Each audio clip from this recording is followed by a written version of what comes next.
Hey genderqueer chat folks, happy Thursday, it's Sam. It's Thursday, November 26th, 2009. Happy Thanksgiving. I'm the Thanksgiving Day. I didn't realize that until just now. Recording this on Wednesday as usual.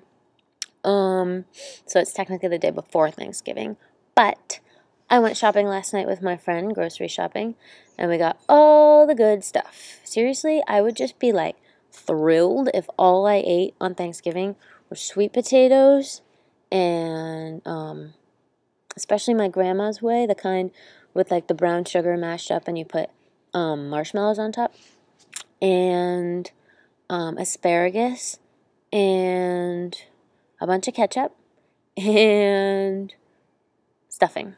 That's pretty much all I really want. I don't actually want to eat turkey, but I will, because, it tastes good along with everything else. But anyway, happy Thanksgiving. I'm excited. I'm spending Thanksgiving in Berkeley. I'm not going home for the holiday this year because I have so much work from school, but I am going home in December, so that'll be good. And I've got two good friends of mine in town. One lives here now, and one came up from San Diego last night. My good friends from high school. So we're going to make a bunch of food and hang out and have sleepovers and watch movies and honestly do a shit ton of homework because we're all grad students. But still, I think it sounds really nice. So that's that. I hope you all have a wonderful holiday. So the topic this week... Oh, before I get to that, I should also mention I'm extremely allergic to my cat, and I wanted to ask people, I know this isn't exactly the right forum, but I wanted to ask people, sorry, that's why I was going to say I'm allergic. I'm not actually sick, allergic. I want to ask people what the heck you do if you're allergic to your pet. I adore my cat, as you've seen, and I don't know what to do, so I'm going to clean the house, not let the cat in my room, which is sad. Wash all my bedding and everything, vacuum everything, and maybe get an air purifier, but probably get some allergy medicine for myself, and then maybe go get this stuff for the cat called Allergy Pet Rub. Anyone ever heard of that? My classmate told me about it. You apparently rub it on your pet every, I don't know how often, and makes you not allergic. So, things to think about. Anyway, if anyone has any suggestions, I've never had a pet before, and this is really, really not a good situation because I'm in love with him and he makes my body hurt. So, okay. This week's topic, we are talking about, in general, what we're feeling these days with our genderqueer frustrations. I guess my biggest frustration these days is the lack of externalization that I feel is possible and recognizable of being genderqueer. So, I've got it down pretty packed in my... Down pat or down packed? I think maybe down pat. Anyway, I've got it pretty much down for internal, I get it. I'm genderqueer. I really like it. It makes sense. I feel in between. Certain ways I feel more masculine. In other ways I feel kind of feminine, but I wouldn't even call it feminine. I would just call it genderqueer. So anyway, I'm pretty comfortable with that. But my frustration comes in when I try to be recognized as genderqueer, and that, doesn't really happen. And I sincerely hope that, this gender revolution thing happens, and it will, I know, but I just hope that someday this is something that can be recognized by other people on the outside of you. Like a genderqueer body. I mean, I bind. Okay, that's kind of masculine. I not on T, that's kind of feminine. I mean, these are stupid ways of talking about it, but I'm just trying to feel like, how has my genderqueerness been externalized? in terms of, like, people talking to me and knowing me, it's the male pronoun thing and the understanding of being genderqueer. I don't know. That's where I'm frustrated. So I don't really know how to talk about it because I don't think that it's something that exists, which is kind of cool. I think that all of us and genderqueer people everywhere are kind of, you know, designing it as we go, you know.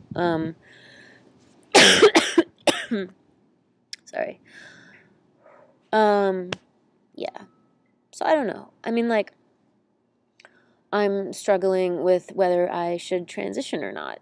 And a big part of me says, absolutely not. What are you talking about? You're genderqueer. You're not male. Why would you transition? And then part of me goes, okay, what about a partial transition? What about top surgery but no testosterone? That's cool. That's great. Except my big priority is, regardless of my gender identity, I need Doom to stop. And in order for Doom to stop, I either have to get a hysterectomy or stay on the pill forever, which I don't think they're going to let me, or go on T. So I feel like if I were going to partially transition, it would involve top surgery and T, and that's not partial. That's a lot. I mean, it's not bottom surgery, but that's a lot. So I'm really struggling with how to maintain my genderqueer identity if I do decide to transition. And I think it's a common thing is how to maintain your queer identity and be seen as queer when you transition, because right now people definitely see me as queer. That's great. But they don't see me as genderqueer, and they don't see me as sort of male or masculine. They see me as a female dressed in men's clothing, and that is the farthest thing from what I'm going for, and that's where I get frustrated and upset.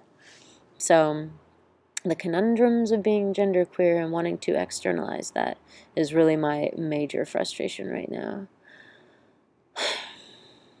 Because seriously, I've got it in my head, it's there, but I really don't know how to make that apparent to other people. And like I said, over the course of our evolution, you know, our gender revolution evolution. Ooh.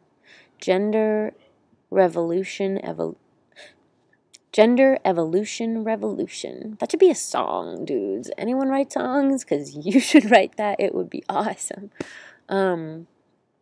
Anyway. So that's basically what I've got to say for this week. Yeah, I think it's like a constant battle. I think that it's something that I'm constantly figuring out and seeing how to navigate, and really trying to be in touch with how I feel on the inside and not rush into anything, of course, but also not to just be okay with things as they are if I'm really not, you know. So it's a big question. I'm not exactly sure what I'm going to end up doing, and that's okay. I just need to do some thinking. So, yeah, that's it. Hope everybody has a fabulous Thanksgiving and is able to spend time with really nice, lovey people, because that is my favorite part of Thanksgiving, not the actual turkey part. By the way, in my hometown, where I'm not right now, but in my hometown, in Massachusetts, outside of Boston, they have wild turkeys running around on the streets. Wild turkeys. And I just think that that's ridiculous. So I wonder what they do on Thanksgiving, if they go into hiding or something. I don't know. Crazy. Okay, that was random. So I'm going to go.